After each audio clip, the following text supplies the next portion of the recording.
మీ పిల్లలకి sex education గురించి చెప్పండి. సెక్స్ ఎడ్యుకేషన్ అంటే సెక్స్ ఎలా చేయాలి, చేయకూడదు అని కాదు.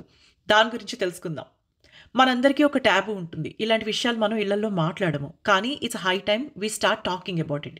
Because there is so much information out there that కిడ్స్‌కి కంట్రోల్ లేదు. ఏ ఇన్ఫర్మేషన్ వాళ్ళ వరకు వెళ్ళొచ్చు, వెళ్ళకూడదు అని. And most of the times kids are in danger. ఇలాంటి సిట్యుయేషన్‌లోనే మనం సెక్స్ ఎడ్యుకేషన్ గురించి మన పిల్లలతో మనమే మాట్లాడాలి.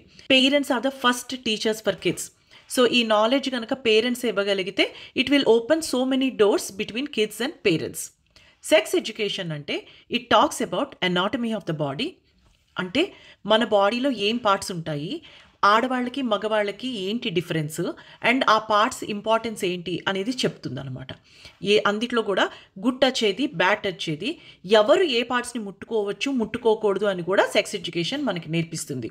దీంతో పాటే రీప్రొడక్షన్, ప్యూబర్టీ వీటిని కూడా నేర్పిస్తుంది. ప్యూబర్టీ అనేది ఆడవాళ్ళకి మగవాళ్ళకి ఇద్దరికీ వస్తుంది. ఇద్దరి గురించి చెప్పాలి. అమ్మాయిలకు వచ్చినప్పుడు వాళ్ళకు కూడా చెప్పాలి ఏం జరుగుతుంది ఏంటి అని. అలానే అబ్బాయిలకు కూడా అమ్మాయిలకు వస్తుంది, అలాంటి టైంలో అమ్మాయిలను ఎలా ట్రీట్ చేయాలని కూడా చెప్పాలి. The same thing goes with men also. దీంతో పాటే కన్సెంట్ అంటే ఒప్పుకోలు. ఇప్పుడు మనం ఎన్నో కేసెస్ చూస్తూ ఉంటాం. అబ్బాయిలకి అమ్మాయిలకు కూడా సెక్షువల్ అసాల్ట్ జరుగుతూ ఉంటుంది, రైట్? ఇలాంటి విషయాల్లోనే మనం కన్సెంట్ గురించి చెప్పినప్పుడు వాళ్ళకి తెలుస్తుంది నేను ఎస్ చెప్పచ్చా, నో చెప్పచ్చా అని.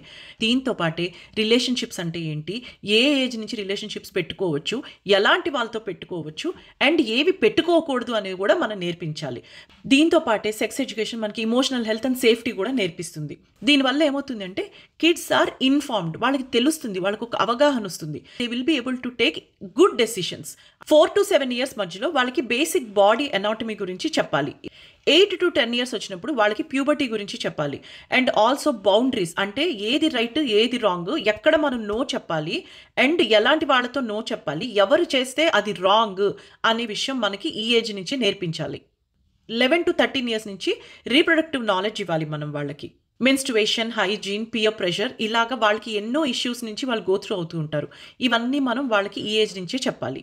14 to 18 years నుంచి కన్సెంట్ అంటే ఎస్ చెప్పడం, నో చెప్పడం వాళ్ళకి నేర్పగలగాలి. మనం రిలేషన్షిప్స్ గురించి చెప్పాలి, కాంట్రసెప్షన్ గురించి చెప్పాలి. అయితే మనం అనుకుంటాం కాంట్రసెప్షన్ ఏంటి అని.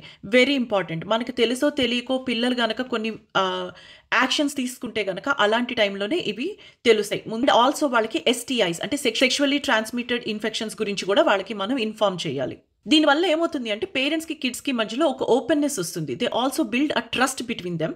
అండ్ కిడ్స్కి ఒకవేళ ఏమైనా జరుగుతున్నా బయట ఇంటికి వచ్చి చెప్పగలిగే ధైర్యం వాళ్ళకు ఉంటుంది. నమస్తే.